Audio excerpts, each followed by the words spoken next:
بقلبي الغاليين، ازيكم عاملين ايه؟ بجد حقيقي من قلبي وحشتوني وحشتوني وحشتوني. اخباركم ايه؟ يا رب تكونوا كويسين. تمام. النهارده بقى هعمل لكم اكله جميله من اللي انتوا بتحبوها. يلا بينا بقى، انا اهو فرجتكم شويه المصيفين والشماسي والدنيا عامله ازاي. يلا بينا بقى جري على المطبخ ونشتغل في الحر ده. الجو حر جدا عندنا على فكره.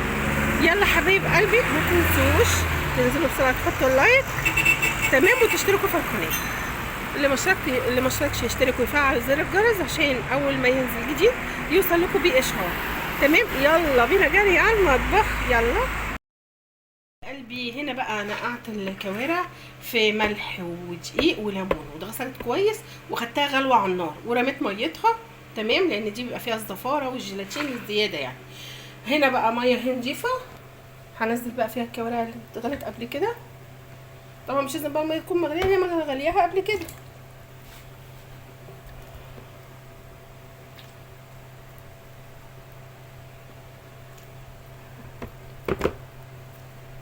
وبعدين بقى ايه، احط لها التوابل بتاعتها.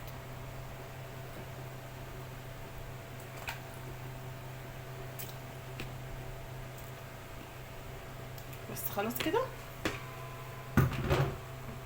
نجيب بقى التوابل. طبعا اهم حاجه عندي فلفل اسمر،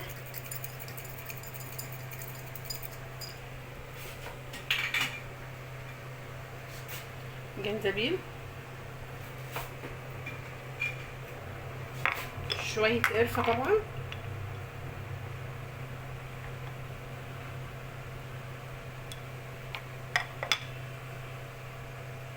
ورق لورا وحبهان ومستكه. تمام كده. نقلب الكلام ده ونغطي عليه. طبعا النار هتغلي. اول ما النار تغلي اروح موطيه بقى النار خالص، او احط ربع معلقه سكر واسيبها بقى تستوي ساعتين 3 كده لحد ما الاقي ايه العظمه طالعه منها. بقى حبيبي عندي المخ اهو، برضه احط له ورق لورا وحبان ومستكه. تمام. وهحط فلفل اسمر وقرفه وجنزبيل. ادي اهو الفلفل الاسمر، جنزبيل، ادي القرفه. طبعا عشان الزفاره في الاول برضه نقعته في دقيق وليمون وملح. خلاص شطفته كويس وغليت الميه ونزلته فيها يا دوبك 10 دقايق بس وهطلعه منها. هنا بقى الكوارع اهي بقى لها حوالي ساعه لسه. طبعا هو بصوا بدات كده ايه تفصل عن العظم شويه. فين عايزه حتت فيها اهو. بصوا العظمه بدات تظهر ازاي، بس لسه مش ده السوا بتاعي. انا بمسكها كده، امسك العظمه تقع منها تقع الكوارع منها. فلسه ممكن لايك، متنساش اللايك لو سمحتي. هعمل الخلطه بتاعت الحشو يعني محشي الممبار. انا عامله 4 معالق رز، بحط معلقتين ملح. تمام. ومعلقه هنا بقى للخضره والبصل عشان يبقى الملح مظبوط. فلفل اسمر،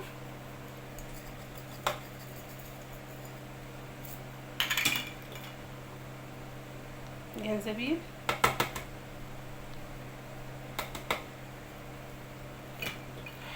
قرفه،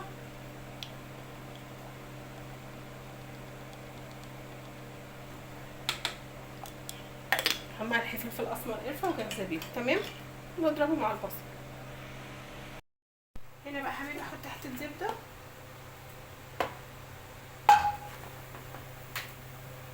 تمام، معاها شويه زيت عشان الزيت بيخلي الخلطه تتزحلق جوه الممبار، تدخل يعني، سواء بقى ممبار، كوسه، باذنجان، بيساعد ويخليه كمان يدي لمعه.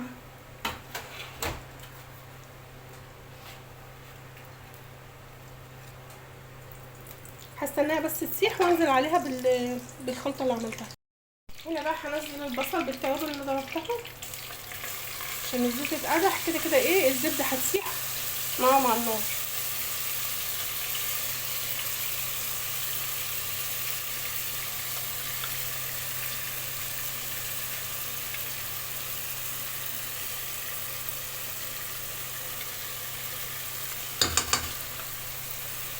مش عارفه البصل مش عايز ينزل ليه، ما علينا. خلاص البصل طبعا يتشوح، ينزل يبقى يدبل يعني. تمام. وانزل عليه بالطماطم.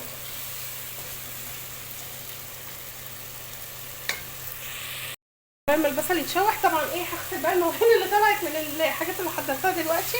يعني ايه، اكسبي وقتك يا حبيبتي، اكسبي وقتك. النهارده واقفه ولايك، متنسوش اللايك. النهارده الوقفه طبعا الدنيا مسحومه، ووراكي حاجات ووراكي ترويق ومش عارفه ايه، فطبعا ايدك في النار وايدك في المواعين وفي كل حاجه مع بعضها. يلا خلاص اتشوحت اهي، هنزل عليها بالطماطم.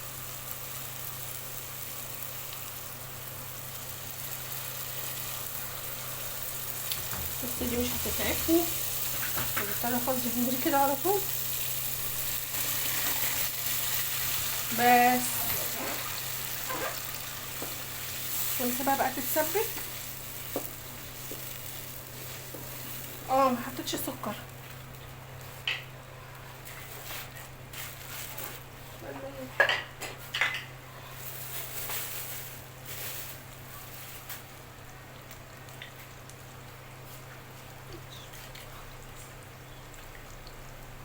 ربع معلقه ملح. خلاص نقلب ونغطيها بقى عشان تتسبك على مهلها. هنا بقى حبيبي اهو، ده شكله بعد ما اتغسل كويس. طبعا انا خليته مقلوب زي ما هو. الاول قبل ما اقلبه غسلته، عملت زي ما انا عملت كده، انا نقعته في ملح وليمون، ملح وليمون ودي تمام، وشطفته. بعدين رحت قلباه مخليه السمين اللي فيه لجوه ومن بره الجلد، عشان اغسله بقى واسيبه على الوضع ده. طبعا شطفته وقطعته اهو زي ما انتم شايفين. السمين لازم يبقى من جوه كده، ليه؟ عشان يحتفظ بيه ويديله طعم، ويدي التتبيل الخلطه بتاعته بتاعت الحشو طعم كمان. اوكي، عايزين تتخلصوا من السمين ده اقلبوه عادي، مفيش مشكله. يلا بقى نكمل خطواتنا. هنا حبيبي بقى هنزل اهي، خلاص كده اتسبكت.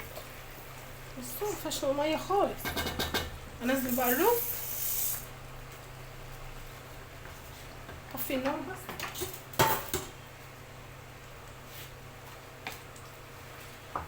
وهجيب بقى الخضار وانزله، خضره يعني. اقلب بس ايه عشان الرز يبقى كله ياخد اللون، وبعدين انزل عليه الخضره.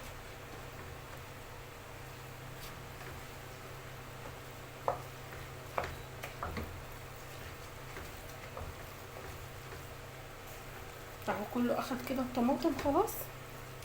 نجيب بقى الخضره ننزلها يا حبايبي. خلطت اهو الخضره يعني المكونات كلها مع بعضها الخلطه. وهقعد بقى وادي الممبار اهو الصفا، هقعد بقى احشيه حبيبي. بعد ما اتحشى طبعا حطيته في ميه مغليه بورق لورا وقرفه وجنزبيل وحبان ومستكه لحد ما استوى. هنا طلعته بقى وبعدين هحمره، بصفيه طبعا من الشوربه عشان ما يفرقعش وانا بحمره. هنجهز مع بعضين طبق الفته. انا طبعا قطعت العيش وحطيت عليه شويه شوربه عشان يتبل. احط الرز. طبعا الفته الاسكندراني بتاعتنا بتبقى الخل والثوم ابيض مش بالصلصه.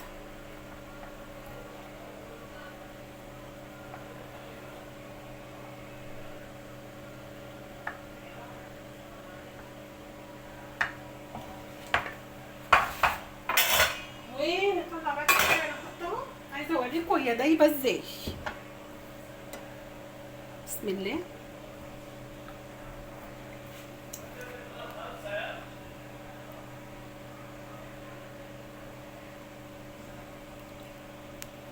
بصوا دوبان دوبان يا ناس، مربى طالعه.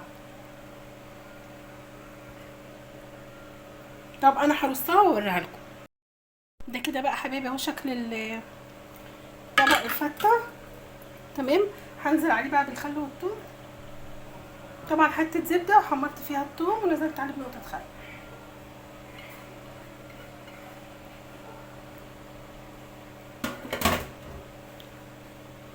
ادي كده